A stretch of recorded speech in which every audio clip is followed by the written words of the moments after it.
ఆనాడు కాంగ్రెస్ పార్టీ బలోపేతం కొరకు వాస్తవంగా మిత్రులు పెద్దలు కేసీఆర్ గారు ఏదైతుందో 99లో టీఆర్ఎస్ పార్టీ ఆవిర్భావ సందర్భంగా తెలంగాణ రాష్ట్ర ఏర్పాటు మనందరి ఆకాంక్ష మనం కలిసి మరి ప్రయాణం చేయాలని చెప్పని వారు పేర్కొన్నప్పటికీ కూడా ఏదైతుందో ఒక క్రమశిక్షణ గల కార్యకర్తగా ఆనాడు ఏదైతుందో నేను కాంగ్రెస్ పార్టీలో కొనసాగడం జరిగింది. ఇవాళ ఏదైతే తెలంగాణ రాష్ట్ర ఏర్పాటు ఆకాంక్ష యావత్ తెలంగాణ ప్రజల యొక్క లక్ష్యం ఇవాళ మన యొక్క జన్మ హక్కుగా భావించి ఏదైతుందో పెద్దలు కేసీఆర్ గారు తెలంగాణ రాష్ట్ర ఏర్పాటు ఉద్యమ నాయకుడిగా ఆనాడు ఏదైతుందో వారి శాసనసభ్యుడిగా డిప్యూటీ స్పీకర్గా ఏదైతుందో పదవికి రాజీనామా చేసి ప్రజాక్షేత్రంలో ఏదైతుందో యావత్ తెలంగాణ సమాజాన్ని జాగృతి చేసే విధంగా ఉద్యమించడంతో తెలంగాణ రాష్ట్ర ఏర్పాటు కల సాకారమైంది అని చెప్పక తప్పదని చెప్పంటున్నా. అటువంటి యొక్క కేసీఆర్ గారి యొక్క నాయకత్వంలో వీళ్ళ వాస్తవంగా మరి నేను ఎదుర్కొంటున్నటువంటి యొక్క మానసిక ఇబ్బంది దృష్ట్యా మరి వారు ఏదైతుందో పెద్ద మనసుతో నాకు చేయూతనిచ్చిండ్రు. వారు పెద్ద మనసుతో నాకు చేయూతనిచ్చి ఏదైతుందో ఇలా ఒక ఉద్యమ రథసారథిగా బీఆర్ఎస్ పార్టీలో చేరి ఇలా తెలంగాణ రాష్ట్ర ఏర్పాటు వాస్తవం వారు దశాబ్ద కాలం 2 పర్యాయాలు ముఖ్యమంత్రి ఏదైతుందో తెలంగాణ రాష్ట్రాన్ని వీళ్ళ జాతీయ స్థాయిలో కాకుండా అంతర్జాతీయ స్థాయిలో దాన్ని నిలబెట్టడం జరిగింది. మరి అటువంటి ఒక రాష్ట్రం ఏదైతుందో ఆనాడు కాంగ్రెస్ పార్టీ ఇవాళ ఏదైతుందో ఒక ఇంకా మెరుగైన రీతిలో పాలన ఇవ్వడం జరుగుతుందని చెప్పినటువంటి ఒక భావన ఆశల పల్లకిలో ఊరిగింపజేయడంతో ఏదైతుందో మరి మొన్నటి 23 ఎన్నికల్లో కాంగ్రెస్ పార్టీ అధికారానికి వచ్చింది. కానీ వాస్తవంగా జరిగింది ఏంటి అనేది మనం ఒకసారి ఆలోచన చేయాలని చెప్పి అంటున్నాను. వారు ఆరంభించిన ఒక పథకాలకు ఇవాళ వాటికి ఏదైతుందో మెరుగైన రీతిలో దాన్ని అమలు చేయడం పక్కన పెట్టండి. అసలు కార్యక్రమాలు ఏదైతుందో అమలు మర్చిపోయే విధంగా ఇవాళ ఏదైతే రైతాంగం ఈ దేశానికి అన్నం పెట్టే రైతు వెన్నెముక అని చెప్పి అంటున్నాం. అటువంటి రైతుకి ఏదైతుందో ఒకప్పుడు శిస్తు చెల్లించేది ఉంటుండే. ఆ శిస్తు చెల్లింపు ఏదైతుందో ఆనాడు ఎన్టీ రామారావు గారు టీడీపీ ప్రభుత్వ హయాంలో దాన్ని రద్దు చేస్తే వీళ్ళ కేసీఆర్ గారు ఏదైతుందో వీళ్ళ దేశంలోనే కాదు అంతర్జాతీయ స్థాయిలో కూడా పెట్టుబడి సమకూర్చే ప్రతి ఎకరానికి ఏదైతుందో 5,000 రూపాయలు చొప్పున 15 రూపాయలు పెట్టుబడి అందింపజేసే విధంగా కార్యక్రమాలు అమలు చేయాలి జరిగింది. ఇవాళ కాంగ్రెస్ పార్టీ వస్తే 15,000 ఇస్తామని చెప్పానమే. ఇలా 15,000 కాదు కదా, అసలు 10,000 అమలు 3 పంటలు కోల్పోయినామని చెప్పి అంటున్నాం. ఇలా రబ్బీ పంటకు వచ్చిందే మనం అందరం గమనిస్తున్నాం. ఇలా 1 ఎకరానికి ఇచ్చారు అంటున్నారు 6,000 రూపాయలు అని చెప్పని. ఇలా 2వ పంట కేసీఆర్ గారి వాళ్ళ జగిత్యాల పట్టణానికి వస్తుందని చెప్పని ఇలా ఏదైతే 2వ ఎకరా కూడా మేము ఇస్తామని చెప్పని మళ్ళీ ప్రకటన చేయడం జరిగిందని చెప్పి అంటున్నాం. మనం ఏ కార్యక్రమాన్ని తీసుకుందని చెప్పి అంటున్నాను. నేను కళ్యాణ లక్ష్మి ఆడబిడ్డల పెళ్లికి తోడ్పడే విధంగా ఏదైతున్నదో వారు 50,000 నుండి ఆరంభింపజేసి 1,00,000 రూపాయల ఆర్థిక సాయం అందింపజేయడం అని చెప్పి అంటున్నాం. కాంగ్రెస్ పార్టీ ఏదైతుందో తులం బంగారం జోడిస్తామని చెప్పన్నారు. మరి తులం బంగారం ఏమైందో మరి ఎవరికైతే కళ్ళ రాలేదని చెప్పి అంటున్నాను. మీరు ఏ కార్యక్రమం తీసుకోండి అని చెప్పండి. రైతు బీమా పథకం అని చెప్పి అంటున్నాను. మీరు ప్రసూతి వైద్య సదుపాయం కొరకు ఏదైతుందో ఒక తల్లికి అండగా నిలవాలి, పాపకు అండగా నిలవాలని చెప్పని కేసీఆర్ కిట్ అమలు చేసి తలపెట్టడం చెప్పి అంటున్నాను.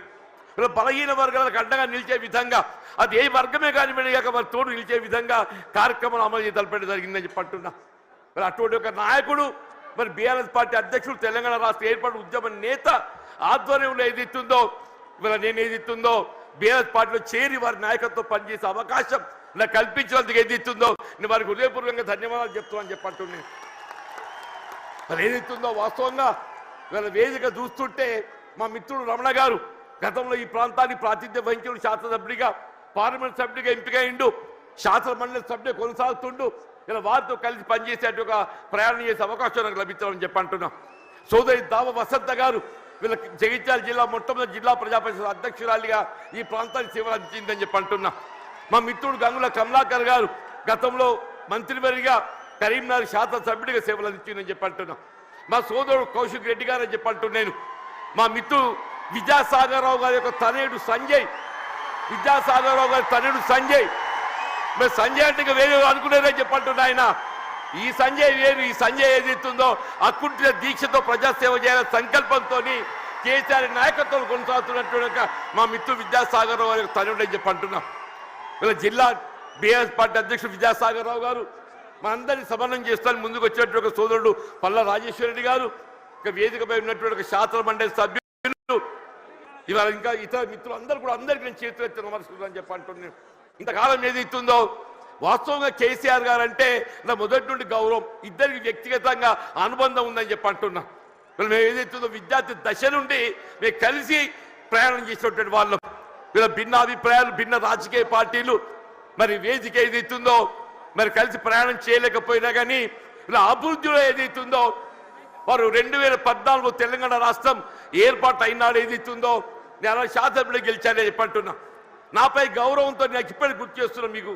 అన్న బోర్లపల్లి వంతెన అని చెప్పంటూ నేను గోదావరి నదిపై వంతెన నిర్మాణం చేస్తే అటు ఆదిలాబాద్ ఇటు ఉమ్మడి కరీంనగర్ జిల్లాలు కలిసి ఏర్పడతాయని చెప్పని ఒక విజ్ఞప్తి చేయడంతోనే వీళ్ళ మొట్టమొదటి ఉమ్మడి కరీంనగర్ జిల్లాలో వారు మంజూరు చేసినటువంటి ఒక పథకం బోర్లపల్లి ఒక వంతెన అని చెప్పంటాం.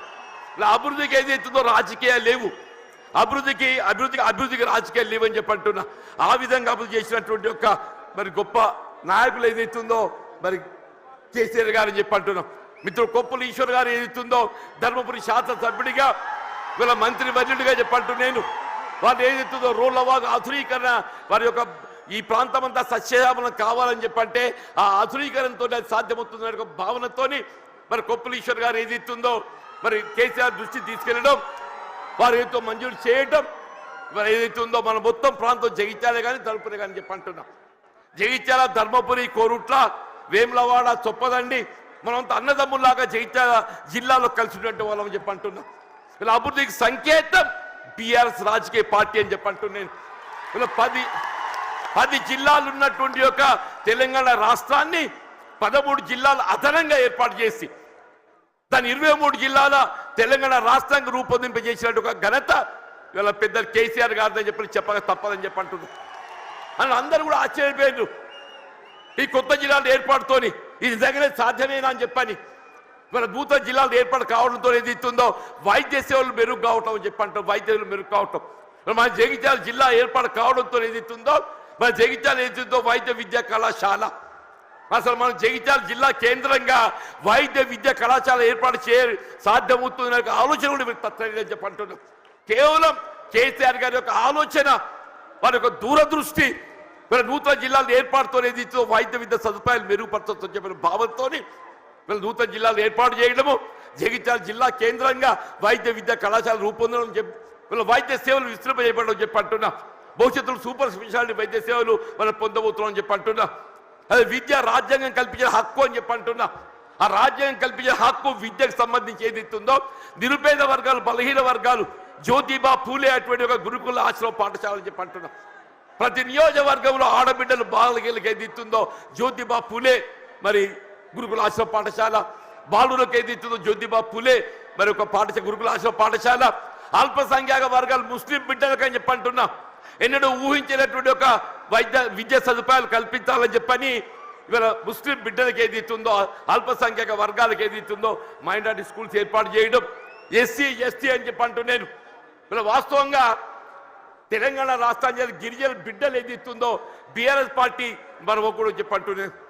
జనాభా ప్రాతిపదికన కల్పించాల్సిన ఒక రిజర్వేషన్ సౌకర్యం తెలంగాణ రాష్ట్రం ఏర్పాటుతో ఏదైతుందో ఇలా గిరిజన జనాభా తెలంగాణ రాష్ట్రంలో కేంద్రీకృతం కావడంతో ఆ గిరిజనులకు అంతవరకు ఉన్నట్టు 6% రిజర్వేషన్ను 10% పెంచి అని చెప్పంటున్నా.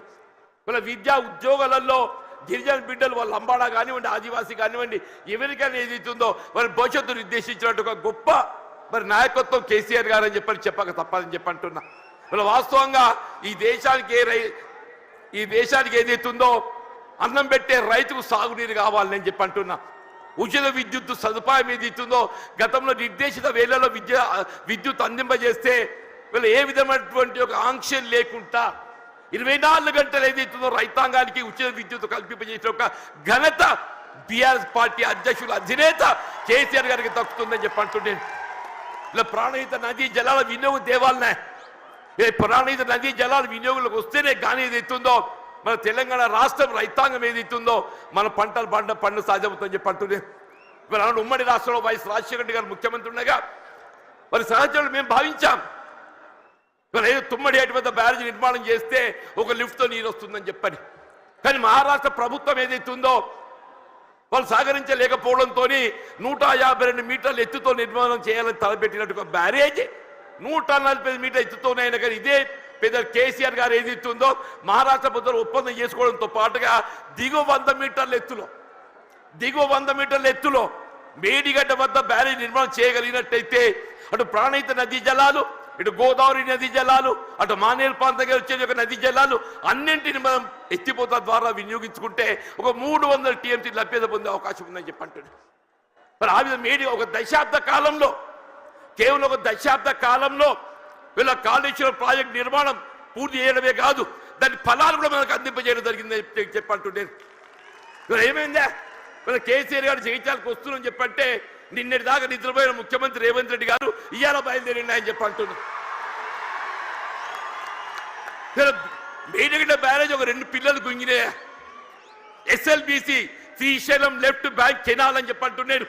నిర్మాణ దశలో కృంగిపోయి 8 మంది కార్మికులు చనిపోతే కనీసం శవాలు వెలికి చేయలేకపోయింది అని చెప్తున్నా, శవాలు వెలికి చేయలేకపోయింది అని చెప్పంటున్నా.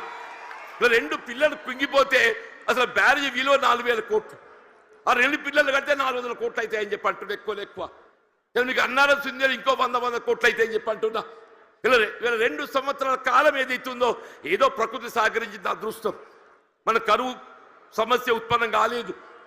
రేపేదైతే ఎల్లినో ప్రభావం నిజంగానే కరువు వచ్చినట్టయితే మన భవిష్యత్తు ఏం కావాలి, కరువు వస్తే మన భవిష్యత్తు ఏం కావాలని చెప్పంటున్నా. అదే పెద్దలు కేసీఆర్ గారు ఏదైతే జగిత్యాల పట్టణానికి వస్తున్న సందర్భంగా రేవంత్ రెడ్డి ఏదైతుందో నిద్ర లేచినట్టు నటిస్తుందని చెప్పి అంటున్నా. తుమ్మడి బ్యారేజ్ అటే పోయిందా, నీకు నిజంగానే సిన్సియారిటీ ఉంటే వీళ్ళ 3 సంవత్సరాలు గడుస్తుందా తుమ్మడి బ్యారేజ్ నిర్మాణం చేయగలుగుతావు కదా, ఎందుకు చేయలేకపోయినా చెప్పంటున్నాను. వీళ్ళు నిన్నటి వరకు ఏదైతుందో వీళ్ళు ఏ కాళేశ్వరం కూళేశ్వరం అని మాట్లాడిండే, అదే కాళేశ్వరం అదే మేడిగడ్డ ఏదైతుందో మన భవిష్యత్తు ఏదైతుందో మనకేది అండగా ప్రాజెక్టే మేడిగడ్డ కాబోతుందని చెప్పంటున్నాను. ఇలా మన భవిష్యత్తు రైతాంగమే కానీ, ఇలా త్రాగునీటి సదుపాయమే కానీ, పారిశ్రామిక అవసరాలే కానీ, హైదరాబాద్ త్రాగుంటే అవసరాలే కానీ అన్నింటికి ఏదైతుందో అదే మేడిగడ్డ మనకు జీవనాధారం కాబోతుందని చెప్పంటున్నాను. వాస్తవం చెప్పాలంటే ఇలా కేసీఆర్ గారి యొక్క విజన్, వారి యొక్క దూరదృష్టి, మరి తెలంగాణ రాష్ట్ర ఏర్పాటు సాధన కొరకు మరి ఉద్యమించిన నాడు కరీంనగర్ జిల్లా కేంద్రంగా వారు టీఆర్ఎస్ ఆరంభింపజేయడం జరిగిందని చెప్పంటున్నారు. అందరూ ఆశ్చర్యపోయిండు, ఇదేంటి అందరూ మర్చిపోయిన తెలంగాణ నినాదం ఈయన లేవనెత్తుతుందని చెప్పారు. ఒంటరి పోరాటం ఆయన ఒక్కడు బయలుదేరితే యావత్ తెలంగాణ సమాజం ఆయన వెంట నడిచిందని చెప్పంటున్నారు. యావత్ తెలంగాణ సమాజం ఆయన వెంట నడిచి తెలంగాణ సాధన సాధ్యమైందని చెప్పంటున్నారు. అదే తెలంగాణ రాష్ట్ర నిర్మాణం కొరకు ఏదైతుందో దశాబ్ద కాలం పాటుపడ్డారు. వీళ్ళ కాంగ్రెస్ వచ్చి ఏదో మేలు చేస్తా చెప్పి అనుకున్నామే, అది పక్కన పెట్టిండే. ఇలా తిరోగమన చర్యగా ఏదైతుందో తిరోగమనం పడుతుంది.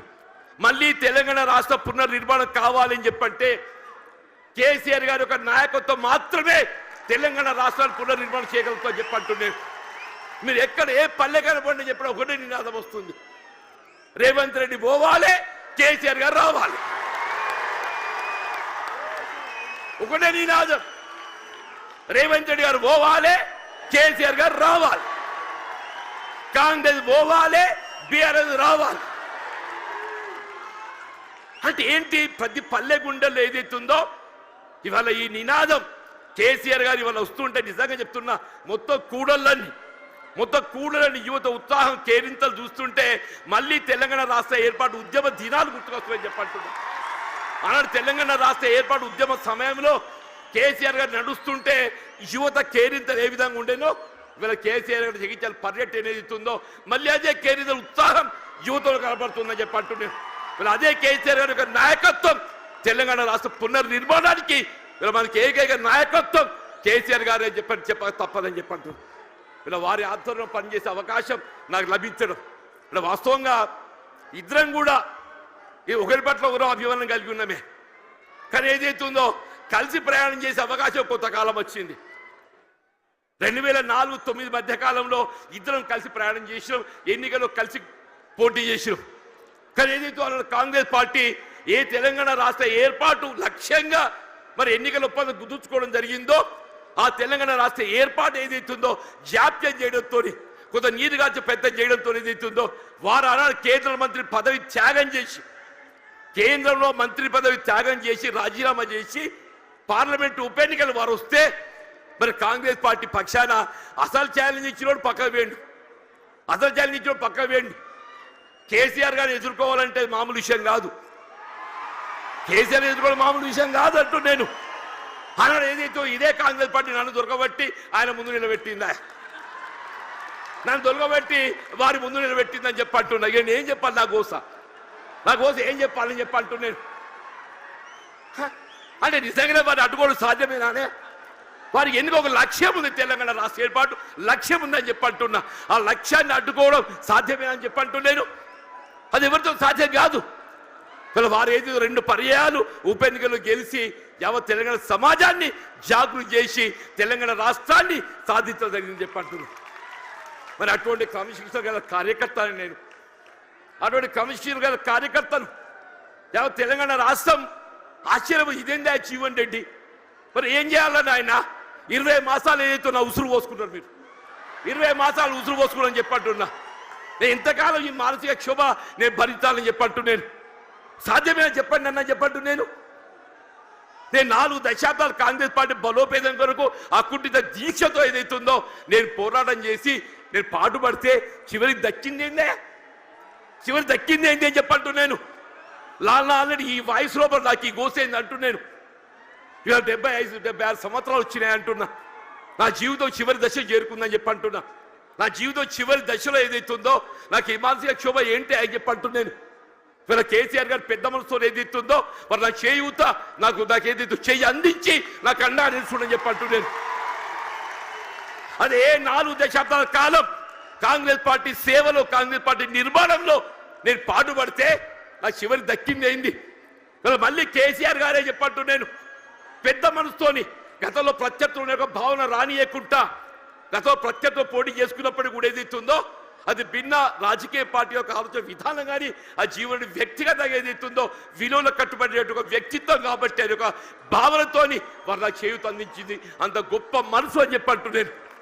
దయచేసి ఇలా జగిత్యాల గడ్డ నేనేదో ఆశించి కాదు నాయన, నేను అన్ని చూసిన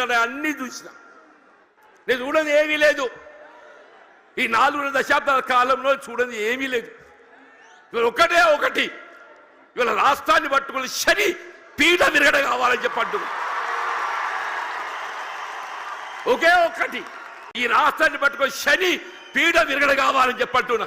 ఆ శని పీఠ విరగడ కావడానికి కొరకు ఏదైతుందో కేవలం కేసీఆర్ గారి యొక్క నాయకత్వంతో మాత్రమే సాధ్యమవుతున్న భావనతో ఏదైతుందో ఇవాళ కేసీఆర్ గారి యొక్క నాయకత్వంలో బీఆర్ఎస్ పార్టీ చేరదొరుకుతుందని చెప్పంటు. దయచేసి ఇంతకాలం నాకు అడ్డగా నిలిచిందా మీరు? నిజంగా మీ అందరికీ నా శేష జీవితం మీ అందరికీ నీ సేవ చేసిన రుణం తీసుకోలేని చెప్పంటున్నాను. వీళ్ళ కేసీఆర్ గారి యొక్క నాయకత్వంలో వీళ్ళ ఉమ్మడి కరీంనగర్ జిల్లానే కాదు యావత్ తెలంగాణ రాష్ట్రంలో గులాబీ జెండా ఎగరవేయటమే మనందరూ ఒక లక్ష్యంగా మనం ముందు పోవాలని చెప్పంటున్నాం. రాబోయే కాలం 119 స్థానాలు ఉంటాయి, ఎన్ని ఉంటాయో తెలియదు కానీ ఎన్ని స్థానాలు ఉన్నా అని ఉమ్మడి రాష్ట్రంలో కాంగ్రెస్ పరిస్థితి ఏ విధంగా మారిందో రేపు రాబోయే శాసన ఎన్నికల్లో మీకు 94 ఉప ఎన్నికల్లో కాంగ్రెస్ పార్టీ పరిస్థితి కంటే ఇక దీనంగా తయారైపోతుందని చెప్పకుండా మనం చూస్తామని చెప్పంటాం. ఇట్ వాజ్ నాట్ బట్ 10% అన్నా, ఇట్ వాజ్ నాట్ బట్ 10% అని చెప్పంటున్నా. ఇవాళ పరిస్థితి కూడా ఏదైతుందో రాబోయే కాలంలో ఇవాళ ప్రజా అభిప్రాయం ఎవరైనా ప్రజాభిప్రాయానికి అనుగుణంగా పనిచేయాలి. రేపు ప్రజాభిప్రాయానికి అనుగుణంగా ఏదైతుందో కేసీఆర్ గారి యొక్క నాయకత్వం పనిచేయాలి. వాళ్ళు ఎప్పటికైనా ఒకటి కోరుకుంటుంది, అరే ఇంత మంచోని నేను విడిచిపెట్టుడు ఏందే, అరే నిజంగా ఆలోచిస్తే కూడా ఆశ్చర్యం కలుగుతుందా? ఆయన నాకే పగోడు కాదు, మేము గతంలో కలిసి ప్రయాణం చేసినాం. వారి జీవితం విద్యార్థి దశలో ఏదైతుందో ఇదే జగిత్యాల అంగడి బజార్లో గడిపిందని చెప్పి అంటున్నా. జగిత్యాలకు కేసీఆర్ గారికి ఉన్న ఒక అనుబంధం ఏదైతుందో ఇప్పటి తరాన్ని తెలియకపోవచ్చు, కానీ కేసీఆర్ గారి ఒక బాల్య జీవితం ఏదైతుందో జగిత్యాలతో ముడివేసుకుందని చెప్పి అంటున్నాను. అటువంటి కేసీఆర్ గారు ఏదైతుందో ఆనాడు తాడిత పీడిత వర్గాలు ఏదైతుందో వీళ్ళు వారి యొక్క హక్కుల సాధన కొరకు జగిత్యాల చైత్ర యాత్ర ఏదైతే ఇదే గడ్డ మీదకి వెళ్ళి ఇదే సమావేశ స్థలికి వెళ్ళి ఆరంభింపజేసిరని చెప్పి అంటున్నారు. కేసీఆర్ గారు కూడా చెప్పిండ్రు, వారే అన్నారు అది మనం 70లో ఒకసారి ఏదైతుందో ఆనాడు జగిత్యాల చైత్ర యాత్ర చేసిన చూడుని అదే జాగ్రత్త పెట్టాలన్నయ్య మన స్ఫూర్తి మనం వినిపించాలని చెప్పిండు. వారి ఆలోచనకు అనుగుణంగా ఏది ఇస్తుందో కేసీఆర్ గారు ఒక చైత్ర యాత్ర ఇదే జగిత్యాల గడ్డ నుండి ఇదే కేంద్రానికి వెళ్ళి వారు పిలిపిస్తున్నారని చెప్పంటున్నారు. ఇలా రాష్ట్రంలో గులాబీ జెండా ఎగరవేయడం కేసీఆర్ గారిని తిరిగి ముఖ్యమంత్రిగా ఏది ఇస్తుందో నెలగో వారు ఏర్పాటు చేసుకొని ఈ రాష్ట్ర పూర్తిగా తోడ్పడడం మన ఏకైక లక్ష్యంగా పనిచేయాలి. మరి ఆ విధంగా పనిచేసే అవకాశం కల్పించినందుకు మరి హృదయపూర్వక ధన్యవాదాలు చెప్తామని చెప్పండి. వాస్తవంగా ఏది ఇస్తుందో కేటీఆర్ గారు హరీష్ రావు గారు వాళ్ళు రావాల్సిందే. వారికి వేరే బాధ్యత అప్పగించడంతో మరి కేటీఆర్ గారు హరీష్ రావు గారు రాలేకపోయిండు. వాస్తవంగా ఈ సభ సమావేశం ఏర్పాటు చేయడంలో చొరవ చూపెట్టింది కేటీఆర్ గారు హరీష్ రావు గారు అని చెప్పి అంటున్నా. కేసీఆర్ గారి యొక్క ఆలోచన విధానానికి అనుగుణంగా దీన్ని రూపకల్పన చేసింది కేటీఆర్ గారు హరీష్ రావు గారు అని చెప్పి అంటున్నా. ఏదైనా కానీ నేను ఎక్కువగా అంటే ఎందుకంటే మీ అందరికీ కేసీఆర్ గారిని వినాలని ఉందా? అందరూ అనుకుంటూ వీడైందా నడవ ఎంతసేపు నిలబడతారని చెప్పని. ఇప్పుడు జీవన్ రెడ్డిని ఎప్పుడు చూసినాడు? ఇటు కొత్త కాదు కదనే. నేను పేరు ఇంటికెళ్ళి నల్లగున్నప్పటికీ చూసిదా మొత్తం ఎంటికలు అన్ని నెరిసినయ్యాలి, ఒక్క నల్లెటిగా దొరకదట్లేదు అన్నట్టు. అటువంటి జీవన్ రెడ్డి గురించి ఏదైతుందో వీళ్ళు ఇక్కడ తెలియని పౌరులు లేడు. జగిత్యాల గడ్డతో నాకున్న అనుబంధం అలాంటిది, ఆత్మీయత అలాంటిది అని చెప్పి అంటున్నా. నా భావి జీవితం శేష జీవితం ఏదైతుందో కేసీఆర్ యొక్క నాయకత్వం లోపల తిరిగి ఏదైతుందో బీఆర్ఎస్ పార్టీ ప్రభుత్వం అధికారం రావటం ఏకైక లక్ష్యంగా ఏదైతుందో మన అంతా నడుము బిగించాలని చెప్పి కోరుతూ నేను సెలవు తీసుకుంటున్నా. జై హింద్, జై తెలంగాణ, జై తెలంగాణ, జై తెలంగాణ. కేసీఆర్ గారి యొక్క నాయకత్వం, కేసీఆర్ గారి యొక్క నాయకత్వం, కేసీఆర్ గారి యొక్క నాయకత్వం. Thank you.